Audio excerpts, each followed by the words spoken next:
Recipe நவர மீன் குழம்பு செய்ய போகிறோம். வாங்க எப்படி செய்யுதுன்னு பார்க்கலாம். அது 1/2 கிலோ மீன் எடுத்து வச்சுருக்கேன். 100 கிராம் புளி போட்டு புளி கரைசல் வச்சுருக்கேன். தேங்காய் பால் எடுத்துருக்கேன். 3 கத்திரிக்காய் அரிஞ்சு வச்சுருக்கேன். 4 டீஸ்பூன் மிளகாத்தூள் எடுத்து வச்சுருக்கேன். சிறிது மஞ்சள் தூள் எடுத்து வச்சுருக்கேன். 1 ஸ்பூன் தான் போட போகிறேன். கடுகு 1 ஸ்பூன், வெந்தயம் 1 ஸ்பூன். தக்காளி ரெண்டு சின்ன தக்காளி 2 கட் பண்ணி வச்சுருக்கேன். 2 வெங்காயம் சின்ன வெங்காயம் கட் பண்ணி வச்சுருக்கேன். பச்சை மிளகாய் 2 கீரி போட்டிருக்கேன். மாங்காய் துண்டு வச்சுருக்கேன். கறிவேப்பிலை, உப்பு தேவைக்கேற்ப, எண்ணெய் தேவைக்கேற்ப. இப்போ கடாய் நல்லா காஞ்சிச்சு, எண்ணெய் ஊற்ற போகிறேன்.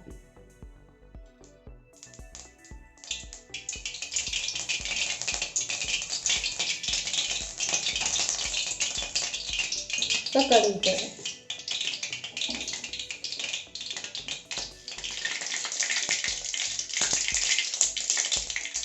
கடுகு நல்லா பொரிஞ்சு வந்து வெந்தயம் போடுறேன்.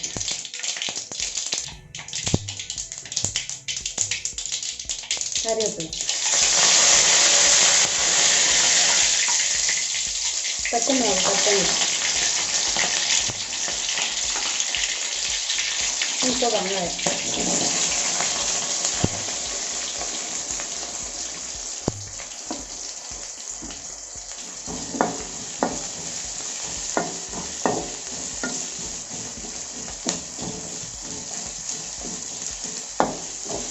வெங்காயம் இப்போ நிறமாக வரத்துக்குள்ளே நான் மிளகாத்தூள் போடுறேன்.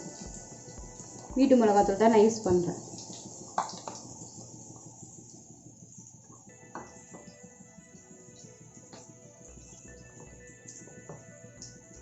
உங்களுக்கு கட்டியாக வேணும்னா கூட மீன் குழம்பு வச்சுக்கலாம். தண்ணியாக வேணும்னாலும் கொஞ்சம் தண்ணி ஊற்றி நல்லா இது பண்ணிக்கலாம். நம்ம தேங்காய் பால் ஊற்ற போகிறோம், அதனால் கொஞ்சம் திக்னஸ் தான் வரும்.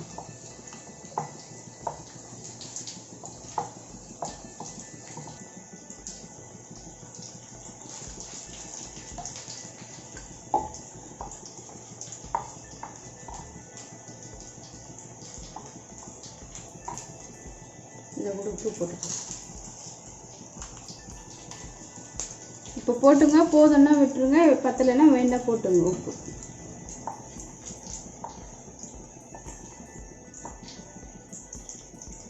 இப்போ வெங்காயம் வதங்கிச்சா பார்க்கலாம். வெங்காயம் வதங்கிடுச்சு, நல்லா தகப்பாக வந்துடுச்சு. இப்போ தக்காளி போட்டுருங்க.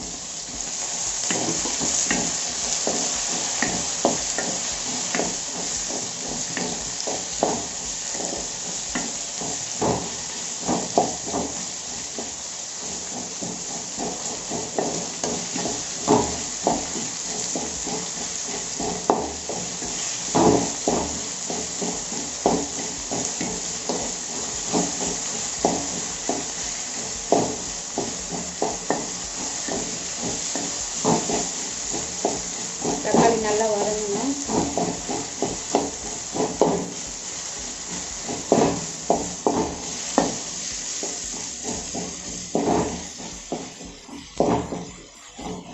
தக்காளி வதங்கிடுச்சு. இதை கூட நம்ம கத்திரிக்காய் போடுறோம். கத்திரிக்காவை நல்லா சேர்த்து வதக்கி எண்ணெயில். மாங்காய் வந்து லாஸ்ட்டில் தான் போட போகிறோம். நம்மளுக்கு அப்போ தான் அது கரையாமல் வரும். நம்ம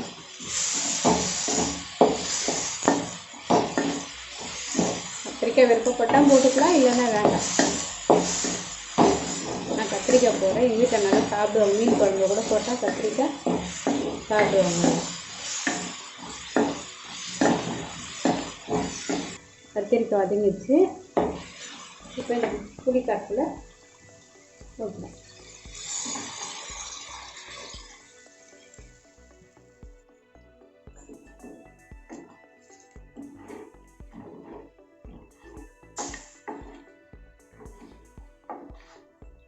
இது கொதிக்கிட்டோம். மூடிட்டீங்க, கொஞ்சம் நேரம் கொதிக்கும். ஒரு 10 நிமிஷம் கொதிக்கிட்டோம். அதுக்கப்புறம் நம்ம புளி வாசனை, மிளகாத்தூள் வாசனைலாம் போன பிறகு தேங்காய் பால் ஊற்றலாம். இப்போ வாங்க மீன் கொதிச்சிச்சா பார்க்கலாம். மீன் குழம்பு பாருங்கள் எப்படி நல்லா கொதிச்சு வந்துருக்கு மீன் குழம்பு. இப்போ இந்த இதில் தேங்காய் பால் ஊற்றிக்கலாம்.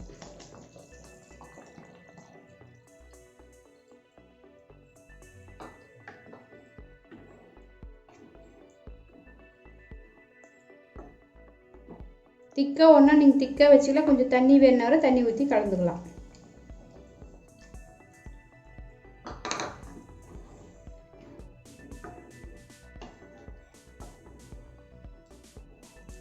ஒரு 5 நிமிஷம் கொதி வரட்டும். பாருங்கள், நல்லா கொதிச்சு வறுத்து இதை கூட மாங்காய் போட்டுக்கலாம்.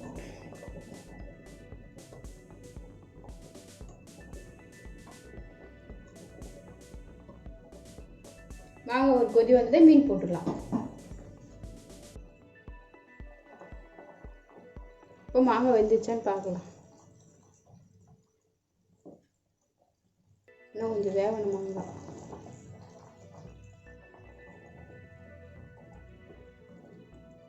மாங்காய்லாம் வெந்துச்சு.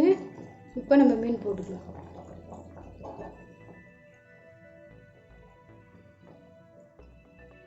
நவர மீன்.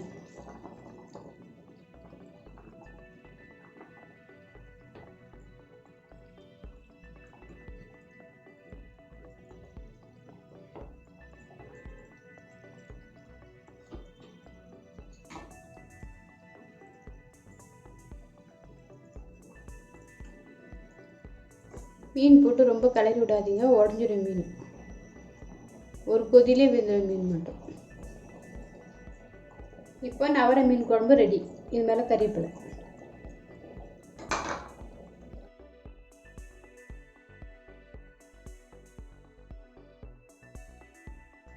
சுவையான நவர மீன் குழம்பு ரெடி. நீங்களும் செஞ்சு பாருங்கள், எப்படி இருக்குதுன்னு கமெண்ட் பண்ணுங்கள், லைக் பண்ணுங்கள், சப்ஸ்கிரைப் பண்ணுங்கள். மறக்காமல் பெல் பட்டனை அழுத்துங்க.